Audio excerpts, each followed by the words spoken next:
This podcast is sponsored by the Fireman Moving Company. The Fireman Moving Company is the official moving company of WKU Athletics. Not only can they be trusted to move all the coaches in and out of Western, but they can move you anywhere nationwide. The Fireman Moving Company is owned and operated by firemen and is founded by WKU alumni. If you are looking to move sometime soon, give them a call at 270-791-1755 and get yourself a free quote.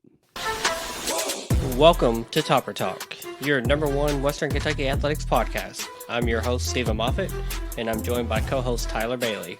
Hilltopper Nation, whether it's happening on the hill or on the road, grab those red towels, stand up and cheer, because it's up next on Topper Talk.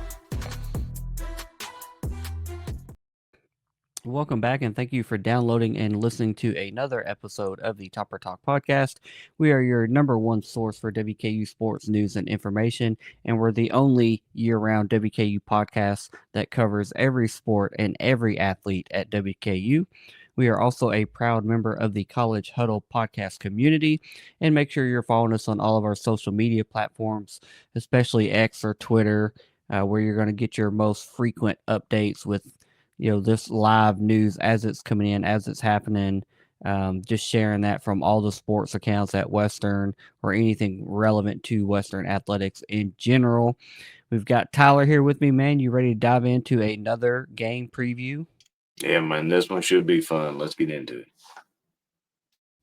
Yeah, quick turnaround. Recording basically 24 hours since the Missouri State recap. So we're going to jump into the Red Towel wrap up that catches us up with all the athletics news that we missed since we last recorded, but we still got a little bit of information to talk about. So let's jump into it.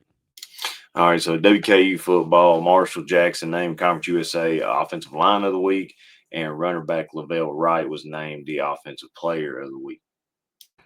Yeah, two well-deserved accolades. I think our offensive line play in general has been improving from week to week, and we've seen the fruits of that come with an improved rushing game. It's gotten better from Nevada to now Missouri State, and we're going to need that to continue as we're about to talk about a really tough opponent in Delaware. Both of those guys earned that recognition. Big congratulations to both of those guys. Now, moving on to men's golf, they are tied for third after 2 rounds at the Virtues Intercollegiate. Will Easterlin and Rafe Blankenship is tied for 12th. Ethan Smith and Gage Dull are tied for 20th. Yeah, really good. After 2 rounds, the team being tied for third and having 4 of our individual golfers in the top 20. That's a pretty solid showing with one more round to go. So hopefully they finish strong and maintain that top 3 position on the rankings. And moving on to WKU baseball, they are hosting the Canadian Bulldogs at 5 p.m. on Tuesday. Yeah, that should be really fun. I guess the first sneak peek at what the 2026 spring team is going to look like. I would assume most of the guys will be available and ready to play. Going to be a whole lot of new faces, the new names. When that game happens tomorrow, and they start throwing out some highlights, we'll try to keep up with it. Unfortunately, I won't be able to attend due to some other volleyball requirements that I'm already signed up to go attend with one of my daughters. So I won't get to go, but I'm looking forward to seeing how that baseball team looks in this fall ball outing. Yeah, that will be a fun matchup to go watch. And that concludes the Red Towel wrap up for this week, or this episode. Moff, back to you. Yeah, good stuff. Quick turnaround, but still a lot to talk about, man. And that's just the example of, following us on social media. You'd get that stuff, that information would already be in your face today. It's all coming directly from our timeline. But if you're just checking out the podcast, and we'll be sure to update you on a weekly basis or twice a week, however often we record, as we're getting into the meat of football season, and then basketball season's right around the corner. So there's going to be a lot of stuff to talk about. And yeah, but now we have a game preview to talk about with the Delaware Blue Hens coming up this Friday. It is a Friday night game as we're getting into October. Midweek games at Conference USA is now known for the last couple of years. The game is on Friday, October 3rd. It is at Delaware Stadium in Newark, Delaware. The game kicks off at 6 p.m. It is on CBS Sports Network. WKU enters the game with a record of 4-1 overall, and we are 2-0 in Conference USA play. Most recently, coming off a 27-22 victory over Missouri State, while Delaware is entering the game with a 3-1 overall record, and they are 1-0 overall in Conference USA play. They're coming off a bye week last week, but they had beaten FIU in their inaugural Conference USA game just 2 weeks ago when they last played. They also have victories over Delaware State, which is obviously an in-state rival for them, and they beat UConn 44-41 in overtime. And their lone loss on the season came at the hands of the Fighting Deion Sanders, the Colorado Buffaloes, 31-7. Delaware is led by head coach Ryan Carty, who is in his fourth season as the head coach, and he has an overall record of 29-12, including going 9-2 in 2024 last year and 9-4 in 2023. That man wins a lot of ball games. A little bit of information about Coach Carty. He played quarterback at Delaware from 2002 to 2006. Delaware won the 1AA national title in 2003, the year after WKU won in 2002. And Carty was in line to be the quarterback one in that 2003 year, but he lost the job to a transfer by the name of Joe Flacco. You might have heard that name before. Future Super Bowl champion and MVP Joe Flacco transferred over and stole that job from him, and the rest is history, as they say. Now, Coach Carty began his coaching career in New Hampshire before returning to lead his alma mater in 2022. This will be the third all-time meeting between the schools. Delaware holds a 2-0 series lead from their time together in the FCS 1AA division. The last time these two teams played was in 1982, a long time ago, a good year, the year I was born, but it has been a long time ago at this point, 43 years since they played. Delaware currently has a 10-game home winning streak, and they are 24-5 at home over the past 4+ seasons. They've also won 5 straight home games coming off a bye. I mean, all that is very relevant and pertinent information. WKU is currently a 2.5 betting underdog to Delaware with an over-under set at 62.5. The ESPN matchup predictor really favors Delaware, only giving WKU a 42.7% chance of winning this game compared to 57.3% chance for the home favorite Delaware Blue Hens. So, on paper, statistically, this looks like a pretty solid Delaware team, and that's just looking at how well they play at home, how good they do coming, off a bye week. Coached well, it seems like, and haven't even jumped into their players to know. But Tyler, what are your thoughts on this game and just how it feels before we jump into those players to know? That's actually really crazy. I didn't know Delaware was that dominant at home, or Coach Carty was such a he seems like a great coach. Seems like a smart guy. This is going to be a test because, as we'll probably get into it, the number of fans that come watch them play, and just because they are coming off a 5-game. They have a 5-game winning streak coming off of bye. 24-5 at home. That's going to be a hostile stadium. I think, and I feel like our guys better come prepared. The rest are going to be surprised. Yeah, I forgot to mention their stadium size. Their stadium holds 18,500 people. That's the capacity. Both of their 2 home games they've had so far this year, they've been right around the 18,000 attendance mark. So this is probably going to be a pretty good crowd. Not sure how it being on a Friday night is going to affect it versus a Saturday night. That's always an excuse in some places if that's a high school football night. I guess it depends on how big it is in that area, but I would expect a good, solid crowd there in Delaware supporting their Blue Hens. It sounds like they have a lot to be excited and to cheer about.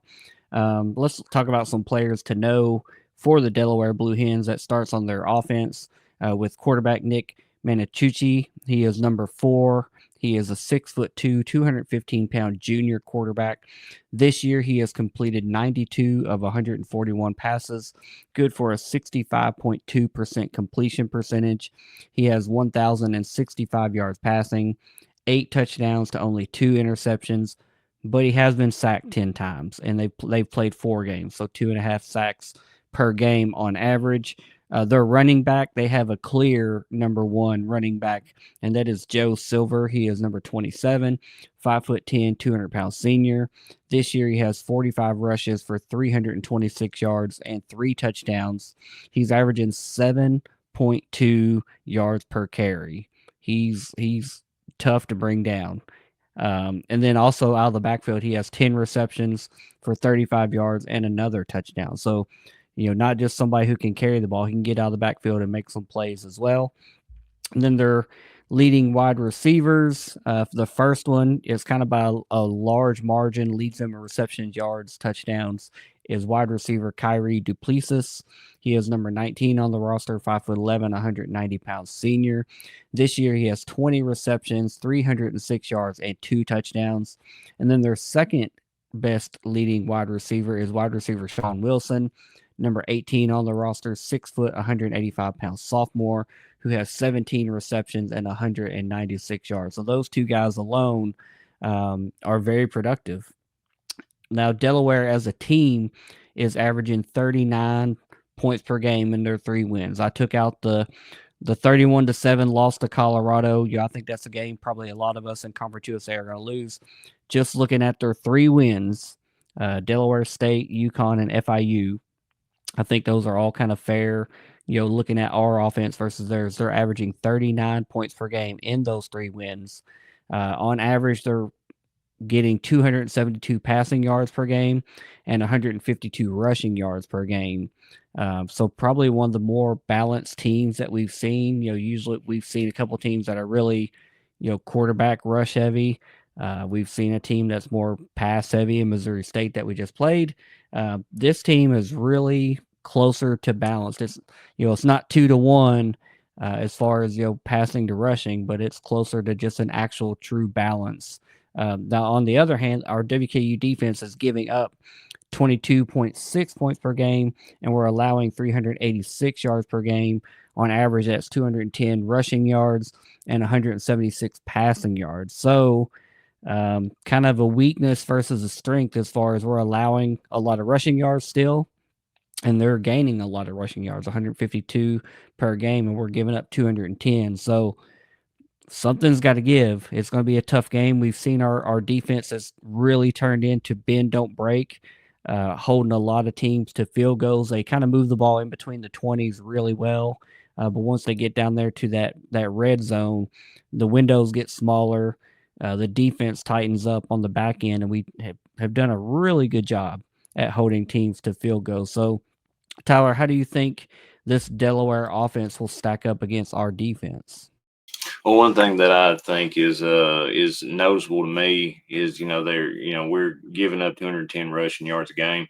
I think the last few games we've been giving up less than that, and I think our run defense has gotten better. And this game, with Nick Minichucci, he's a third leading rusher, but he's only carried the ball 39 times for 73 yards, and his longest one was like 13 yards. So his longest rush. So I think he prefers to stay in the pocket. I don't think he likes to get out and really run unless it's a last resort, which kind of lends to us a little bit. But as you said, I mean, he's been sacked 10 times. So defenses are getting to him, 2.5 times a game or 2 times a game. That means I think we can get back there to him. But you look at Jakari Kelly, and he's our 4th leading receiver. He's got 11 receptions, 132 yards. But his longest catch and run was 67 yards. And you look at Kyrie Duplessis, I mean, his longest one was 68. So even their 4th leading receiver, if he gets in some space, he can be gone. I feel like this is just going to be a good test for us. Kind of like I said before, this is going to be a really good test. See how much We can come back, or at least bend don't break. But I am curious about how these FCS schools have played us in the past, and that's always going to be playing on my mind. Yeah, hopefully that defense travels. We saw we had trouble at Toledo, looked a little better at Missouri State, and I think we're going to need to play one of our cleaner games of the year. I think, like you said, I think they have a very capable quarterback. He has very similar stats to Maverick McIver. Seems to take care of the ball like Maverick McIver, but they've got a solid running back. I mean, 7 yards per carry, that's a load. I mean, we had a running back last game average 9 yards per carry, and George Hart was 11 yards per carry on a lot smaller carry sample, and we thought that was amazing. This guy's done it over the course of 4 full games. He's averaging 7 yards per carry. So that tells me they have some good blocking up front, even though they've given up 10 sacks. Not seeing each of those, you don't know if that's holding the ball too long, good coverage sacks, whatever it may be. We saw Maverick take a couple bad sacks this last game that weren't really offensive line issues. It was really he held the ball too long and didn't get rid of it.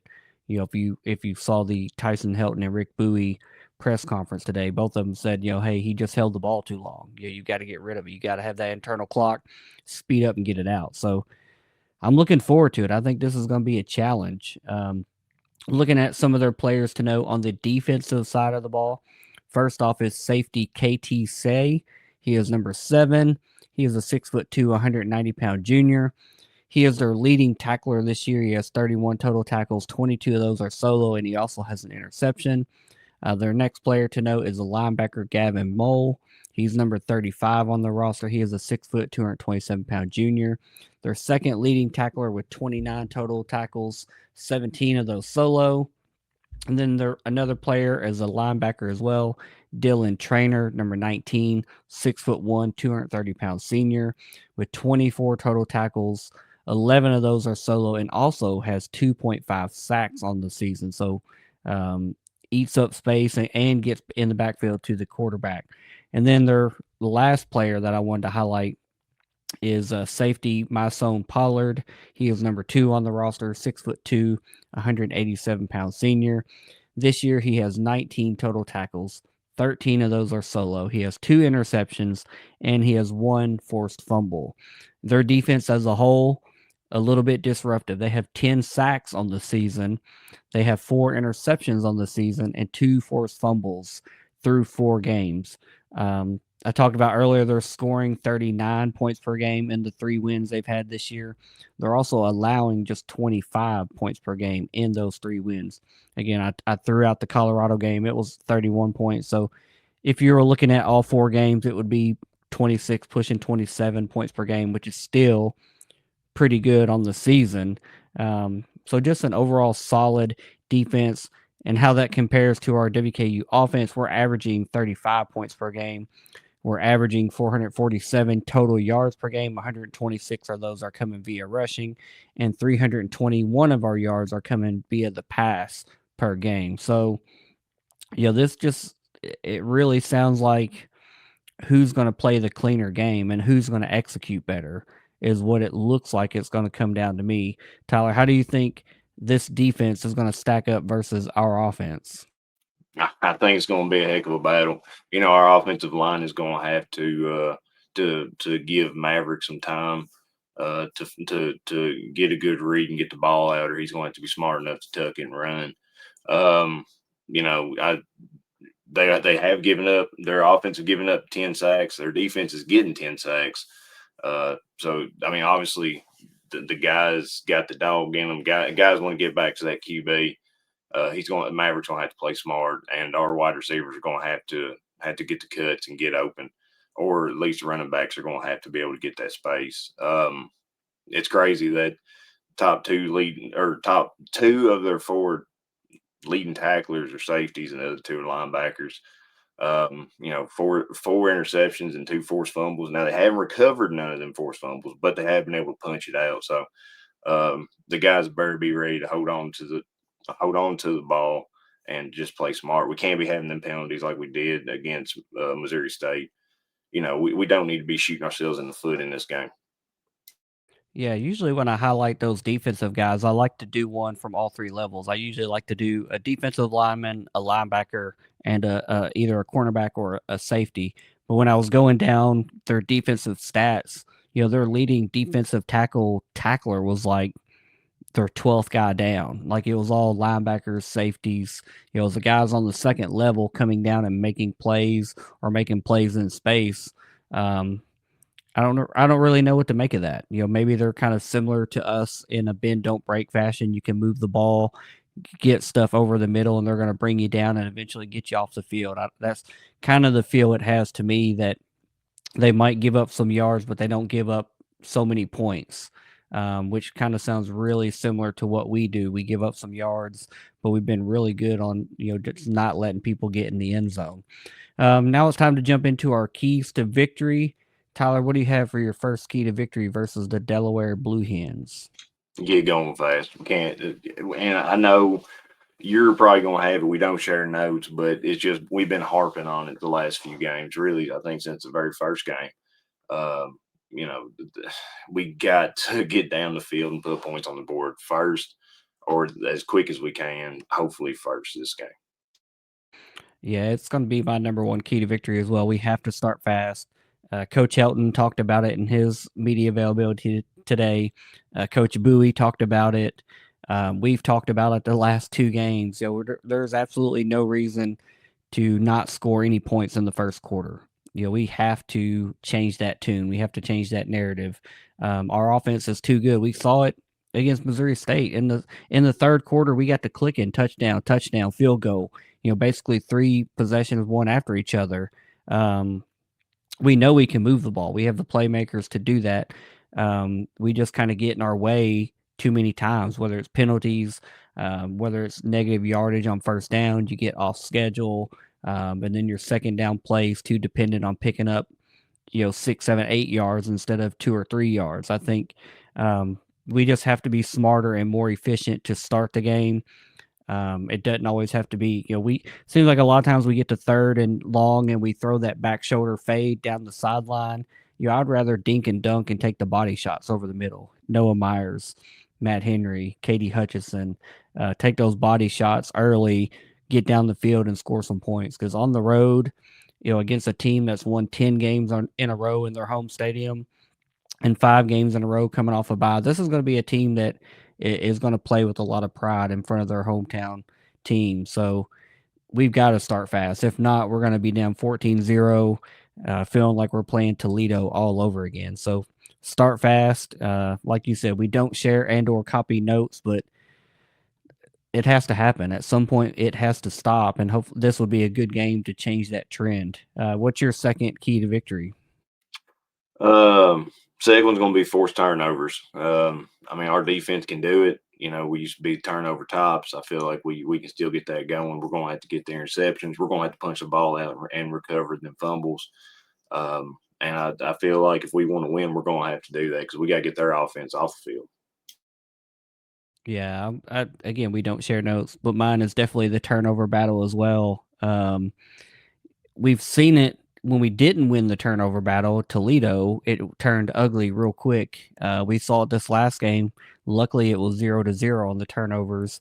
If we had lost the turnover battle, that game easily, that's a 1 possession game at the end. That easily could have went the other way if we had, 1 or 2 turnovers not in our favor. So turnovers are important, and especially in a game like this one that's going to be high scoring, in my opinion.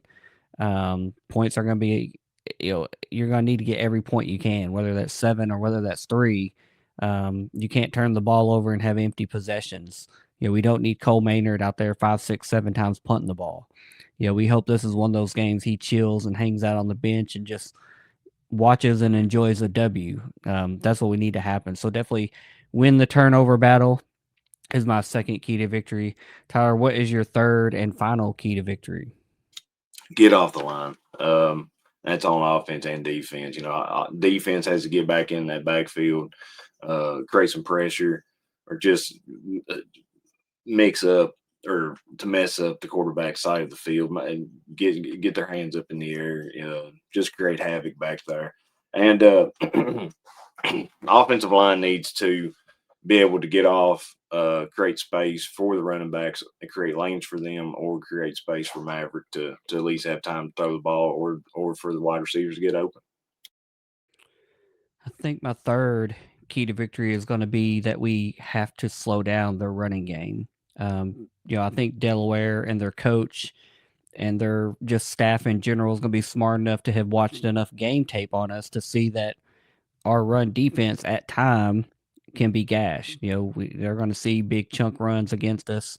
They're going to see teams running for a lot of yards against us, and they've got this running back sitting back there that's a load to bring down, averaging 7 yards per carry. If he can do that all night, that's just going to be a drive extender. That's going to keep our offense off the field, and it's hard to win a game that way. They can play the time of possession battle and score points more efficiently than we can. Where we're going to be forced into, we've got to throw the ball down the field if we fall behind because they're moving the ball and scoring at will. So we have to slow down their run game. I don't expect that we'll hold them, well under their season average, but we definitely can't allow 7 yards per carry. That cannot happen. We've shown that we can bow up and stop guys, but I think that's going to have to be a focal point. And in doing that, we're going to have good pass protection on the back end. That's going to lend itself to, okay, if we can't pass, we'll run, and hopefully, if they can't run, they'll have to balance out their offense like they already are.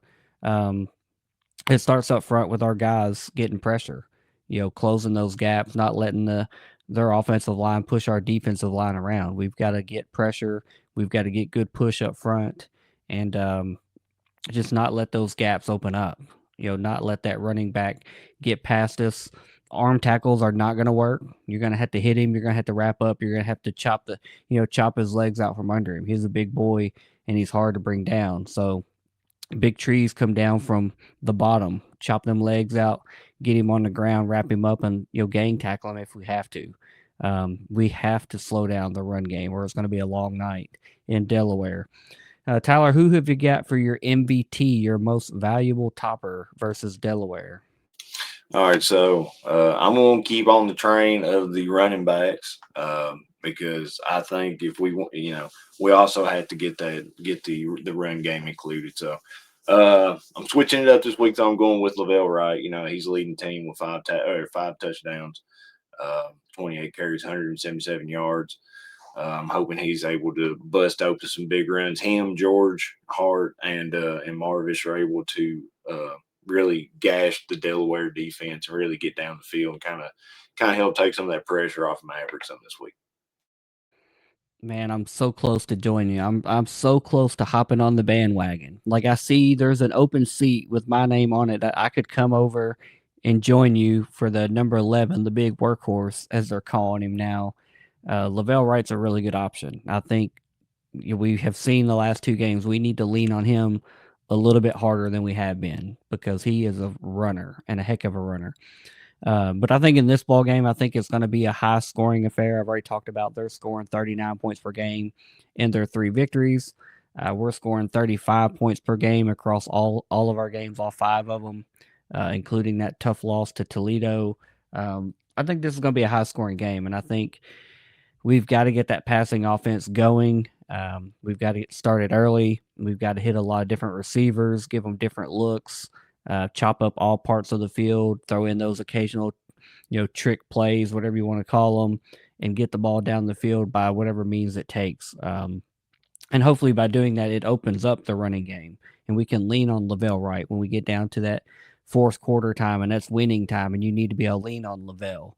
But I would like to see us put points up on the board early and often, and hopefully that starts with Maverick McIver. I'm going with him. He's my MVT. I'm not giving up on him just yet. I still think he's that vital and that important to our team's success. And I think we're going to need every passing yard and touchdown he can give us this game against Delaware. Tyler, what have you got for a score prediction versus Delaware?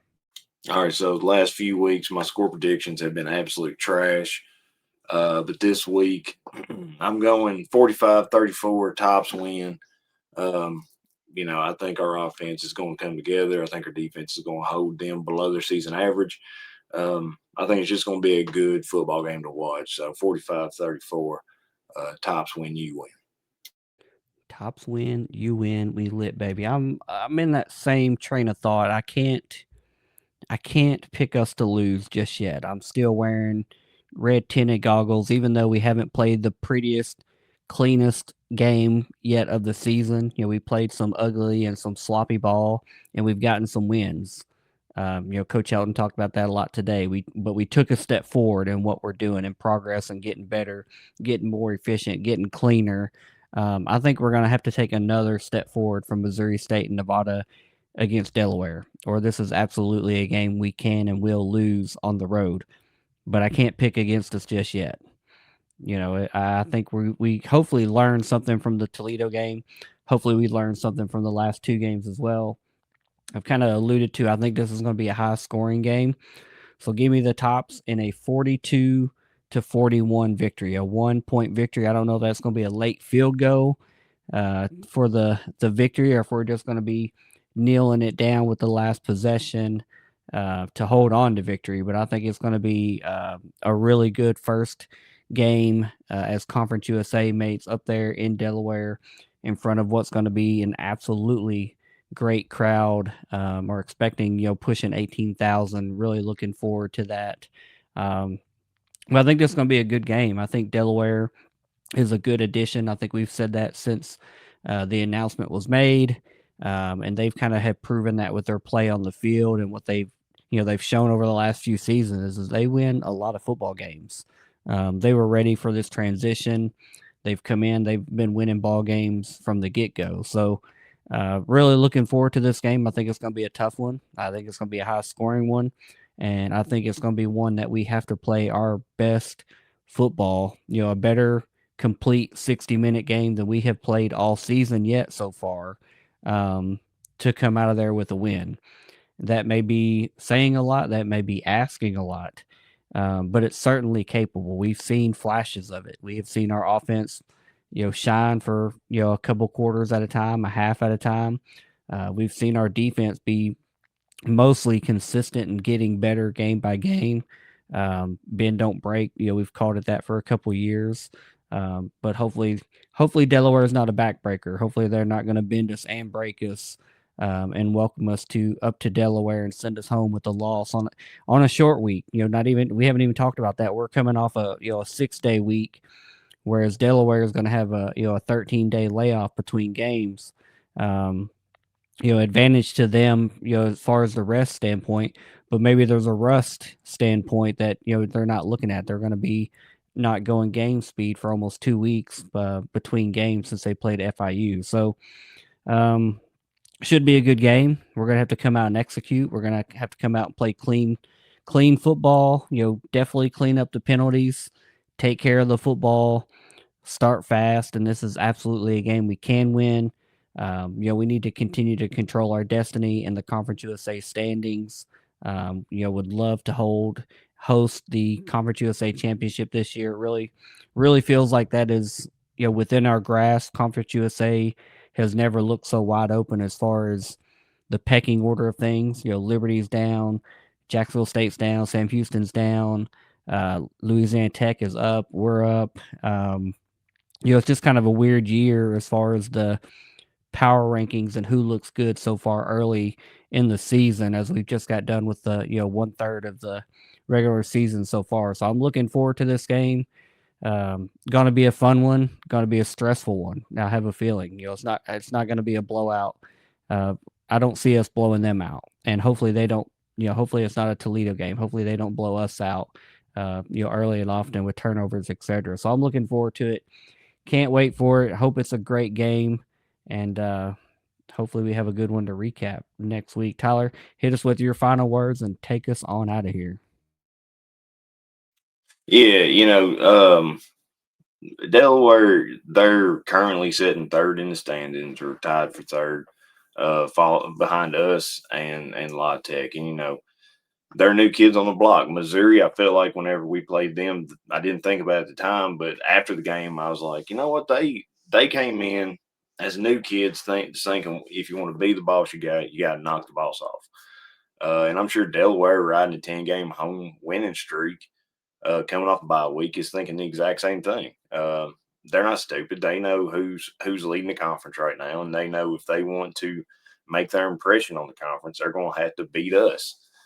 You just got to beat the top teams, and I feel like their coaches is talking to them about that. The players obviously know that, so I'm expecting them to come ready for war, and our guys are going to have to match and surpass that energy, because I don't think they're going. I don't think Delaware's going to be resting on their laurels of having such a big home winning streak get crushed by us. So I think they're going to be ready to fight, and our guys better, like I said, better come prepared. I didn't know Delaware had that kind of football culture up there, or when you think of the Northeast, you typically don't think of football. You think of clam chowder and cold weather and terrible accents. But, um, you know, I guess they got something brewing up there. But also, I hope everybody comes out to watch the baseball game tomorrow at 5 versus the Canadian Bulldogs. Uh, the WKU softball game has a fall ball game on Wednesday. I know they really appreciate if everyone came out and watched them, supported them as well. And yeah, let's have a good week. I'm ready for this football game. You're right; it is going to be stressful. It's going to be one to definitely keep you on the edge of your seats. I feel like, but I feel like we can go up there and pull down the victory. Hopefully, Cole Maynard does sit on the bench the majority of the night and is able just to enjoy that beautiful Delaware autumn sunset. So with that, Moff, who has better than us, man? Nobody, buddy. You know it. Go Tops, y'all. Go Tops. Later, guys. See you.